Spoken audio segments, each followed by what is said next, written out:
हाय नमस्कार दोस्तों। हम लोग पढ़ रहे थे भारतीय राष्ट्रीय कांग्रेस के महत्वपूर्ण अधिवेशन, जिसके कई सारे हमने जो उसका कॉन्सेप्ट होता है उसके बारे में पिछले 3-4 वीडियो में बताया हूँ। आज हम बात करेंगे पिछले कांग्रेस अधिवेशन के महत्वपूर्ण अधिवेशन के फैक्ट और रिवीजन क्लास।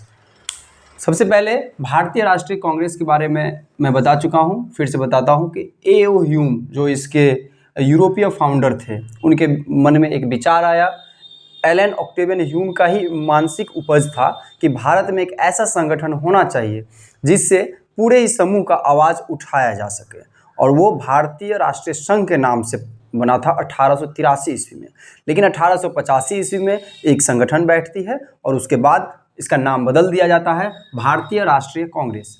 ये कांग्रेस जो है, इस कांग्रेस का मतलब होता है कि उत्तरी अमेरिका से लिया गया शब्द है, जिसका मतलब होता है group of the people. Group of the people मतलब लोगों का समूह। अब इसका जो फाउंडर थे वो ए.ओ. ह्यूम थे। अब पहला 1885 ईस्वी में ये प्रस्तावित था पुणे में होगा, लेकिन वहाँ पे एक हैजा फैल जाता है। इस कारण ये 1885 ईस्वी में बॉम्बे में होता है। कहाँ पर होता है? बॉम्बे में। तो पहले अध्यक्ष इसके कौन होंगे? तो इसका जो अध्यक्ष होगा वो होगा वेमेश चंद्र बनर्जी, W.C. बनर्जी। और इसके कई सारे उद्देश्य थे, थ्योरियाँ थी, जो पिछले क्लास में मैंने बता दिया हूँ। अगर नहीं आप देखे हैं तो पीछे वीडियो जा करके अवश्य देखें। इससे एक भी ऐसा क्वेश्चन नहीं है जो किसी भी एग्जाम में, जो 1 डे एग्जाम हो या कोई भी एग्जाम हो, जो इससे बाहर आ जाए। वेमेश चंद्र बनर्जी 1885 ईस्वी में, और ये बॉम्बे में हुआ था। फिर इसी के नेक्स्ट ईयर 1886 ईस्वी में कलकत्ता में होता है। कलकत्ता में दादा भाई नौरोजी, दादा भाई नौरोजी, इन्हें ग्रैंड ओल्ड मैन की श्रेणी की संज्ञा से दिया जाता है कि द ग्रैंड ओल्ड मैन किन्हें कहा जाता है। कई बार एग्जाम में पूछा गया है, तो वो है दादा भाई नौरोजी। और यह अधिवेशन हुआ था कलकत्ता में। 1887 ईस्वी में जो मद्रास में हुआ था। कहाँ पे? मद्रास में। और यहाँ पर प्रथम मुस्लिम अध्यक्ष बनाया गया था बदरुद्दीन तैयब जी को। कौन बने थे?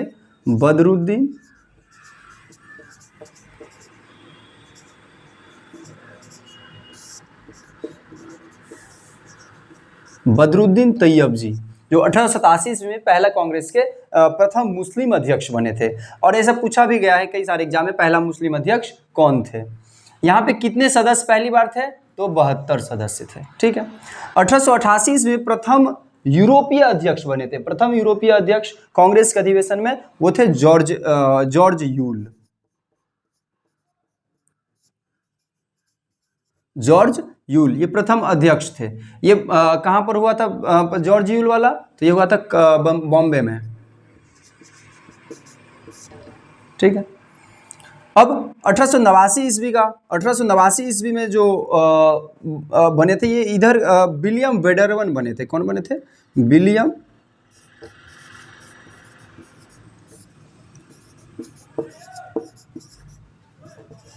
वेडरवन। विलियम वेडरवन जो थे वो कौन थे? इन्होंने ए.ओ. ह्यूम का जीवनी लिखा था। विलियम वेडरवन जो थे ये ए.ओ. ह्यूम का जीवनी लिखे थे। ए.ओ.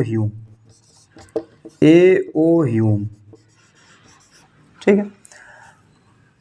उसके बाद 1896 ईस्वी में रहीमतुल्ला सयानी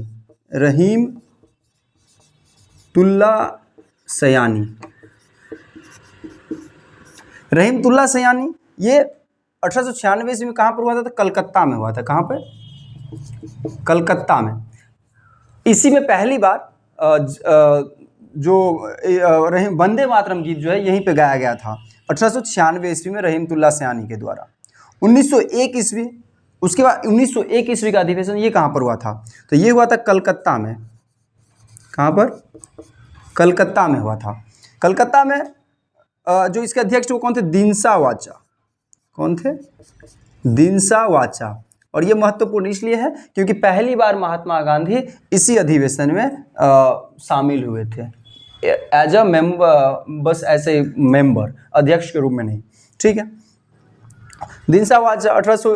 एक और यहाँ पर है 1890 1890 में क्या होता था? 1890 ईस्वी में एक कलकत्ता में हुआ था जिसमें फिरोज शाह मेहता अध्यक्षता किए थे, और उसमें कादम्बिनी गांगुली पहली बार शामिल हुई थी, जो कि पहली महिला स्नातक भी थी।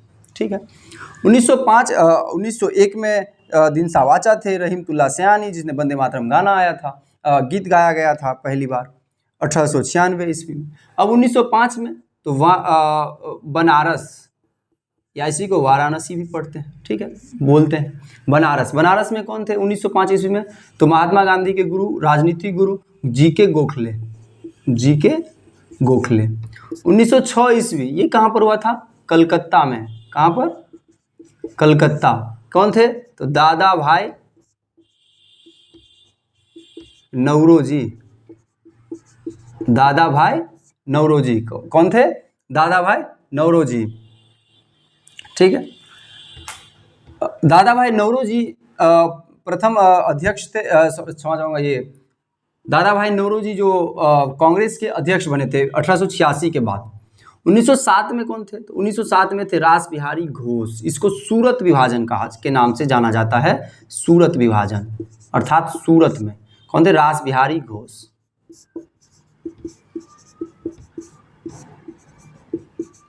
रास बिहारी घोष।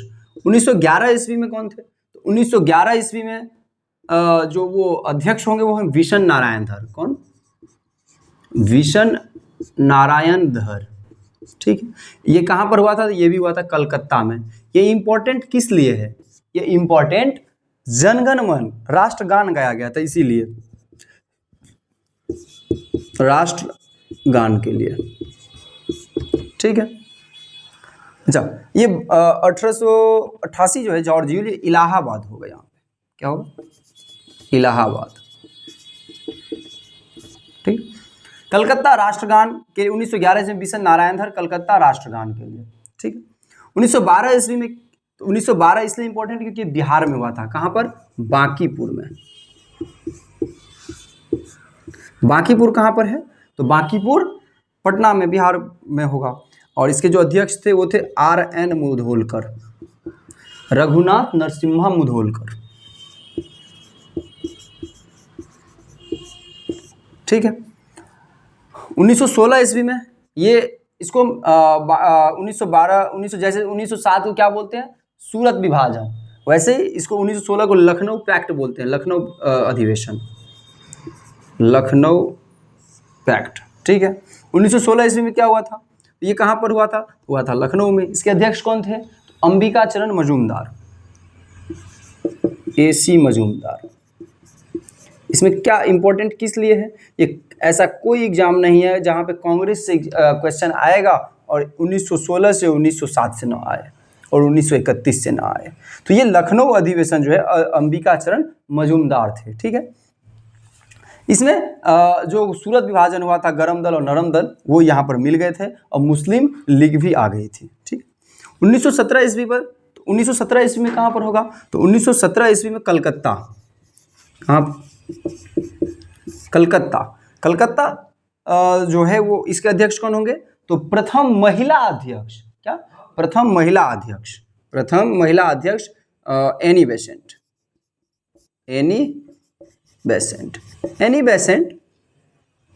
इसने होम रूल, सितंबर वाला होम रूल और मद्रास के अडियार में स्थापना किए थे। ठीक है। ये प्रथम महिला है। ठीक है। 1920 ईस्वी का, इसमें 2 अधिवेशन होता है क्योंकि असहयोग आंदोलन भी स्टार्ट होगा 1 अगस्त 1920 ईस्वी से, और 1 अगस्त 1920 ईस्वी के दिन ही महान क्रांतिकारी बाल गंगाधर तिलक जी का मृत्यु हो जाता है, और उसी दिन से स्टार्ट भी होता है। और ये इसलिए अधिवेशन बनाया गया था ताकि असहयोग आंदोलन के बारे में क्या विचार होगा, क्या राय होगा, उसी पे एक स्पेशल अधिवेशन लाया गया जिसको हम विशेष अधिवेशन बोलते हैं। तो विशेष अधिवेशन के जो अध्यक्ष होंगे वो होंगे लाला लाजपत राय। अच्छा, लाल बाल पाल, तो इसमें कभी कभी पूछा जाता है कौन थे जो गरम दल के, ऐसे कौन क्रांतिकारी थे जो कभी भी कांग्रेस का अध्यक्ष नहीं बन पाए? वो बाल गंगाधर तिलक होंगे। ठीक है। और स्टेटमेंट में भी पूछा जाता है कि Swaraj is my birth right and I shall have it, मतलब स्वराज जो है मेरा जन्मसिद्ध अधिकार है और इसे मैं लेकर रहूँगा। ये किनका स्टेटमेंट है, किनकी कथन है? तो ये कथन है बाल गंगाधर तिलक जी का। और ये भी पूछा जाता है कि बाल गंगाधर तिलक को कौन से जेल में रखा गया था? तो मांडले जेल में रखा गया था। 1920 में लाला लाजपत राय का मृत्यु हो जाता है साइमन कमीशन के टाइम पे, सैंडर्स के कहने पे लाठी से, ठीक है। और इन्हीं के बदला लेने के लिए कुछ ही दिनों बाद भगत सिंह भगत सिंह उनके अधिकारी को मार देते हैं, जिसके बदले में उन्हें बाद में फांसी की सजा मिलती है। और फिर वहाँ पे भी एक पैक्ट होता है, गांधी इरविन पैक्ट, जिसके बाद उनका भगत सिंह को फांसी मिलता है, ठीक है। 1920 ईस्वी में एक विशेष अधिवेशन हुआ और एक सामान्य अधिवेशन जो होता है, सामान्य अधिवेशन। तो सामान्य अधिवेशन के अध्यक्ष कौन होंगे? तो इधर लाला लाजपत राय थे, तो इधर वीर राघवाचार्य थे, वीर राघवाचार्य या चार्य, ठीक। 1922 ईस्वी में ये भी बिहार में हुआ था। कहाँ पर? तो गया में, ठीक है। इसके अध्यक्ष कौन थे? तो सी आर दास। कौन थे? सी आर दास। 1923 इधर सी आर दास अध्यक्ष थे। 1923 ईस्वी का ये कहाँ पर था? तो दिल्ली में हुआ। कहाँ पर होगा? दिल्ली में। इसके अध्यक्ष कौन होंगे? मौलाना अबुल कलाम आज़ाद, अबुल कलाम आज़ाद, ठीक है। और इन्होंने एक पत्र लिखा था, उसका नाम क्या था? अल हिलाल। ये बीपीएससी क्वेश्चन में पूछा गया है कि अल हिलाल कौन लिखा है? तो मौलाना अबुल कलाम आज़ाद। बाद में जाकर ये शिक्षा मंत्री बनते हैं।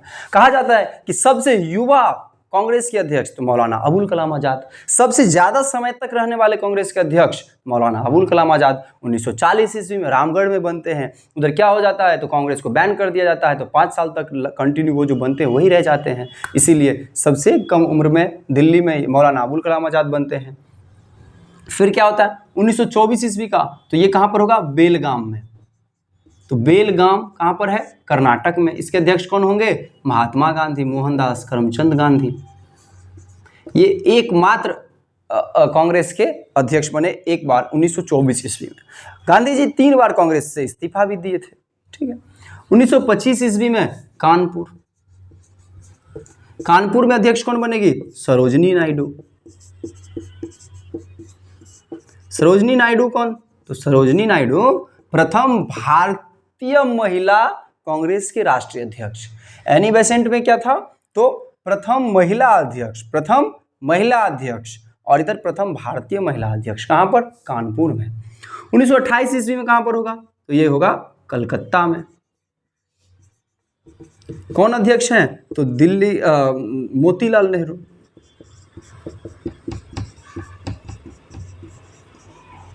मोतीलाल नेहरू यहाँ पे 1928 ईस्वी में बहुत इंपॉर्टेंट, इन्होंने एक नेहरू रिपोर्ट बनाया था जालियांवाला बाग हत्याकांड के बाद, और नेहरू रिपोर्ट को स्वीकार करने के लिए इन्होंने बताया और फिर डोमिनियन स्टेटस की डिमांड भी किया। लेकिन 1929 ईस्वी में ही लाहौर में JL नेहरू, जवाहरलाल नेहरू अध्यक्ष बनते हैं। जवाहरलाल नेहरू अध्यक्ष बनते हैं और इन्होंने पूर्ण स्वाधीनता की मांग की और 26 जनवरी 1930 को इन्होंने पूर्ण स्वाधीनता दिवस मनाया। यही कारण है कि हमारा संविधान 26 नवंबर 1949 को बनकर तैयार हो गया था। फिर हम 26 जनवरी गणतंत्र दिवस क्यों मनाते हैं? तो क्योंकि उस टाइम पे विचार बना कि हम लोग जब पिछले 20 साल से लगातार 26 जनवरी को स्वाधीनता दिवस मना रहे हैं, तो 26 नवंबर आई गई है, बस 1 महीना के लिए हम रुक जाते हैं, तब तक के लिए कुछ आर्टिकल को लागू कर देते हैं और फिर फाइनली हम 26 जनवरी से ही रिपब्लिकन अपने आप को घोषित करेंगे। 1931 में कराची में कौन बने? तो यहाँ पे सरदार वल्लभ भाई पटेल मैं लिख देता हूँ, वल्लभ भाई पटेल, ठीक है। वल्लभ भाई पटेल ये कराची में जो अधिवेशन करते हैं, यहाँ पर मौलिक अधिकार फंडामेंटल राइट का प्रस्तावना दिया गया था। 1934 ईस्वी में बम्बई में कौन बनेंगे? तो हमारे बिहार के डॉक्टर राजेंद्र प्रसाद। ये इंपॉर्टेंट किस लिए? क्योंकि यहाँ पर राष्ट्रीय ये सोशलिस्ट पार्टी का गठन किया गया था। सोशलिस्ट पार्टी का गठन 1934 में हुआ था और इसके जो प्रथम अध्यक्ष बने थे वो थे आचार्य नरेंद्र देव और महासचिव जयप्रकाश नारायण। जयप्रकाश नारायण को बिहार में उनको कई सारे रेमन मैग्सेसे अवार्ड दिया गया है और बिहार के उन्हें नायक भी कहा जाता है। 1975 में उनकी बहुत बड़ी भूमिका रहा था इमरजेंसी के टाइम पे। ठीक, 1942 में जब भारत छोड़ो आंदोलन हुआ उस टाइम पर भी उनकी महत्वपूर्ण भूमिका रही थी। अब हम 1885 के बाद 1934 से आगे 1935 का एकमात्र ऐसा अधिवेशन वर्ष है जब कांग्रेस का कोई भी अधिवेशन उस वर्ष नहीं हुआ था, इसलिए हम 1935 को अब नहीं लिखेंगे। 1936 का जो अधिवेशन है वो कहाँ पर हुआ था? तो 1936 का अधिवेशन हुआ था लखनऊ में और उसके जो अध्यक्ष थे वो कौन थे? वो जवाहरलाल नेहरू जी थे। 1936 लखनऊ, नवाबों का शहर। इसके जो अध्यक्ष थे वो कौन थे? JL नेहरू। ठीक है। फिर 1937 ईस्वी का, 1937 ईस्वी में कहां पर हुआ था? तो 1937 ईस्वी में फैजपुर में हुआ था। कहां पे? फैजपुर। फैजपुर कहां पर है? तो फैजपुर जलगांव में है। जलगांव कहां पर है? जलगांव महाराष्ट्र का एक जिला है और इसके अध्यक्ष भी वही थे JL नेहरू। ये पहला अधिवेशन है जब गांव में हुआ था। कहां पे? गांव में हुआ था। 1938 ईस्वी का ये 50वां अधिवेशन था। कौन सा था? 50वां। 1938 ईस्वी का जो अधिवेशन होगा वो 51वां होगा। इसके जो ये हुआ कहां पर था? तो हरिपुरा में। हरिपुरा कहां पर है? ये एग्जाम में पूछा जाता है कि 1938 स्टेटमेंट वाइज जब क्वेश्चन आता है तो 1938 ईस्वी में इसके अध्यक्ष सुभाष चंद्र बोस थे, वो कहाँ पर हुआ था? हरिपुरा में। कभी कभी पूछ दिया जाता है हरिपुरा में सुभाष चंद्र बोस अध्यक्ष बने थे। हरिपुरा कौन से राज्य में है? हरिपुरा गुजरात में है। ठीक है। हरिपुरा 1938 ईस्वी में 51वां अधिवेशन और इधर सुभाष चंद्र चंद्र। अच्छा, मैंने महात्मा गांधी के राजनीतिक गुरु के बारे में बताया, GK गोखले, लेकिन सुभाष चंद्र बोस के राजनीतिक गुरु कौन थे? तो ये CR दास। ठीक है। 1938 के बाद में 1939 ईस्वी का, 1939 ईस्वी में निश्चित है कि 52वां होगा और इधर भी अध्यक्ष जो बनते हैं ये हुआ कहाँ था? त्रिपुरी में। त्रिपुरी किधर है? जबलपुर में। और जबलपुर किधर है? MP में, मध्य प्रदेश में। ठीक है। 1939 अध्यक्ष कौन होंगे? सुभाष चंद्र बोस। और यहीं पर विवाद होता है। पट्टाभी सितार मैया महात्मा गांधी के उम्मीदवार होते हैं। यहाँ पर बहुत सारे लीडर अपना अपना नाम दर्ज करवाते हैं अध्यक्ष पद के लिए। मौलाना अबुल कलाम आज़ाद भी दर्ज कराते हैं, लेकिन ये अपना नाम वापस ले लेते हैं और महात्मा गांधी के कहने पर ही पट्टाभी सितार मैया अपना नाम वापस नहीं लेते हैं, जबकि वो चाहते हैं कि सुभाष चंद्र बोस के रहते हुए मैं अपना नाम नहीं दर्ज करूं, मैं भी अपना नाम वापस ले लूं अध्यक्षता पद से। परंतु महात्मा गांधी और सुभाष चंद्र बोस के विचारों के बीच में कुछ मतभेद होता है जिस कारण उनका नाम नहीं रहता है। और जब सुभाष चंद्र बोस बहुत सारे मतों से विजय होते हैं तो महात्मा गांधी का स्टेटमेंट आता है कि ये पट्टाभी सितार मैया का हार मेरी हार है। और इस बातों को सुनकर सुभाष चंद्र बोस बहुत आक्रोशित होते हैं और वो कहते हैं कि देश के जब सबसे बड़े लीडर महात्मा गांधी का मैं विश्वास नहीं जीत सकता हूं तो फिर मैं ऐसे एक संगठन का और ऐसे जगह का अध्यक्ष बनकर क्या करूंगा। और वो कांग्रेस से 1939 ईस्वी में इस्तीफा देते हैं और फॉरवर्ड ब्लॉक का गठन करते हैं। तो कहा जाता है कि फॉरवर्ड ब्लॉक का गठन कौन किया था? सुभाष चंद्र बोस ने किए थे। नेक्स्ट 1940 ईस्वी। 1940 ईस्वी में कहाँ पर है? रामगढ़। तो रामगढ़ के अध्यक्ष कौन होंगे? अभी मैंने बताया था। अब 1923 वाले हमारे दिल्ली के जो थे अबुल कलाम आज़ाद, मौलाना अबुल कलाम आज़ाद, मौलाना अबुल कलाम आज़ाद। और यहाँ पर क्या हुआ था? ये कहाँ पर पड़ता है? उस टाइम पे बिहार झारखंड में। ठीक है। 1940 ईस्वी में भारत छोड़ो आंदोलन प्रस्तावित किया गया था और 9 अगस्त 1940 से भारत छोड़ो आंदोलन स्टार्ट भी होता है। उसी में एक उषा मेहता के ऊपर सवाल पूछा गया बीपीएससी में कई बार कि उषा मेहता जो भारत छोड़ो आंदोलन के टाइम पे एक रेडियो प्रसारण शुरू किया गया था वो किनके द्वारा किया गया था, निम्नलिखित ऑप्शन रहेगा 4-5, तो उषा मेहता के द्वारा किया गया था। उषा मेहता के ऊपर एक फाइल भी आया है, सारा अली खान का मूवी है, बहुत अच्छा, अगर आप लोग इच्छुक होंगे तो बिल्कुल देखिए। उषा मेहता फाइल मूवी का नाम ही है, करण जौहर के द्वारा डायरेक्टेड और प्रोड्यूस किया गया है, ठीक है मौलाना। और इसके बाद कांग्रेस 5 साल के लिए बैन हो जाता है, 5 वर्ष के लिए कांग्रेस बैन हो जाता है। और 1946 ईस्वी में फिर से कहाँ पर, मेरठ में इसके अध्यक्ष कौन बनते हैं, मेरठ से, तो जेबी कृपलानी, ठीक है। और ये हमारा कांग्रेस का महत्वपूर्ण अधिवेशन, बहुत कम समय में बहुत ज़्यादा चीज़ सीखने को मिलेगा।